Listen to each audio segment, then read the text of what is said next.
আসসালামু আলাইকুম। ওয়েলকাম সবাইকে আয়েশাস কুকিং হাউজে। আজকে আরেকটা আচারের রেসিপি নিয়ে আসলাম। এই আচারটা কিন্তু একদমই ভিন্ন রকমের। এর আগে কেউ কখনো এভাবে দিয়েছে কিনা জানি না। এটা সম্পূর্ণ আমার নিজের আইডিয়া থেকে দেওয়া। আমি কিন্তু আগেও খেয়েছি, এভাবে ভালো লেগেছে, তো কেননা আপনাদের সঙ্গে শেয়ার করি। তো আজকে আপনাদের সঙ্গে আমি পেয়ারার আচার শেয়ার করব। মাঝে মাঝে তো আমরা তেঁতুল দিয়ে পেয়ারা মাখা খেয়েই থাকি। কত যে খাই আমরা পেয়ারা মাখা তেঁতুল দিয়ে, আর এটা খেতেও ভালো লাগে। তো ওই ধারণা থেকে বেরিয়ে এসে মাঝে মাঝে এভাবে খেলে তো খারাপ লাগে না। আর এই মৌসুমে দেখা যাচ্ছে যে এই ধরনের পেয়ারাগুলো বাজারে অনেক পাওয়া যাচ্ছে, কিন্তু এখন মনে হচ্ছে যে পেয়ারার সিজন। তো এই পেয়ারাগুলো থেকে আমি এখানে দুটো পেয়ারা নিয়ে নিয়েছি। এখন এই পেয়ারাগুলোর মাথা লেজ যাই বলেন না কেন দুই পাশ কেটে নিলাম। এরপর হচ্ছে আমি একটা বাটিতে পানি নিয়ে নিয়েছি।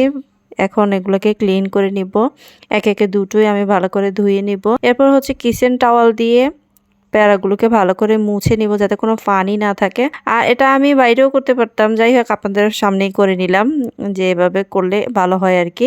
আর এই তো ধোয়ার পর আমি মুছেও নিলাম, বোর্ডটাও ক্লিন করে নিলাম। এখন হচ্ছে কেটে নেওয়ার পালা। তো আমি কেটে নিচ্ছি। তো কিভাবে কেটে নিচ্ছি, এই যে এভাবে পাতলা পাতলা না, অনেকটা ভারী, একটু মোটা মোটা সাইজ করে কেটে নিচ্ছি, এই যে ঠিক এইরকম। তো এভাবে করে আমি প্রথমটাও কেটে নিলাম, দ্বিতীয়টাও ঠিক এইভাবেই একই সাইজে কেটে নিব।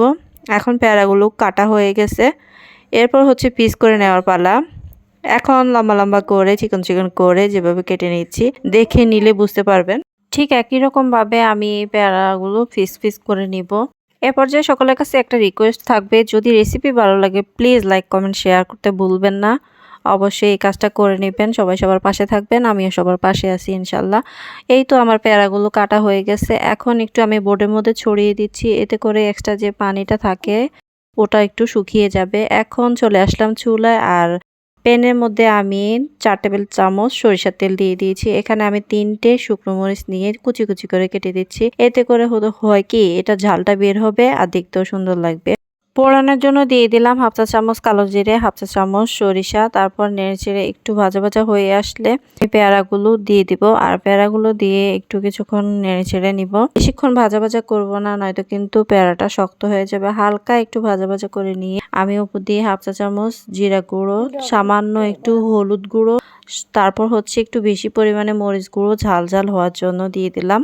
এরপর আমি দিয়ে দিলাম বিট লবণ, নেড়েচেড়ে নিয়েছি। কিছুক্ষণ নেড়েচেড়ে নেওয়ার পর এরপর আমি হচ্ছে 2 টেবিল চামচ চিনি দিয়ে দিয়েছি। তো চিনিটা একবারে দেইনি, 1 চামচ আগে দিয়ে একটু নেড়েচেড়ে নিয়েছি, তারপর আরেক চামচ দিয়ে নেড়েচেড়ে নিয়েছি। এখন একটু ঢাকনা দিয়ে দিব 2 মিনিটের জন্য। ঢাকনা দেওয়ার পর হচ্ছে ঢাকনাটা খুলে নিব। 2 মিনিট পর একটু নেড়েচেড়ে নিব। এখন দেখছি যে এখনো একটু নরম হয়নি, শক্ত শক্তই আছে। তো সেজন্য আবারও ঢাকনা দিয়ে দিলাম 5 মিনিটের জন্য। তো এখন হচ্ছে আমি ঢাকনা খুলে এর ভিতর দিয়ে কিন্তু আমি নেড়েচেড়ে দিয়েছিলাম। চুলার আঁচটা কিন্তু মিডিয়ামে রেখেছি। আর এ পর্যায়ে আমি দিয়ে দিচ্ছি 2টো লেবুর রস।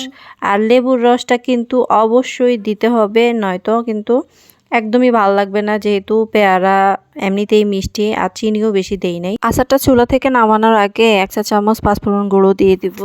আর যারা হচ্ছে সংরক্ষণ করবেন তারা অবশ্যই ভিনেগারটা দিয়ে দিবেন, একটু হলো 1 চামচ দিয়ে দিবেন। আমি হচ্ছে আমার সংরক্ষণের টাইম নেই বলতে কি বাচ্চারা খেয়ে ফেলবে, তো সেজন্য আর আমি ভিনেগারটা ইউজ করলাম না। যারা সংরক্ষণ করবেন তারা অবশ্যই ভিনেগার দিবেন এবং বয়ামে সংরক্ষণ করে রাখবেন। আল্লাহ হাফেজ।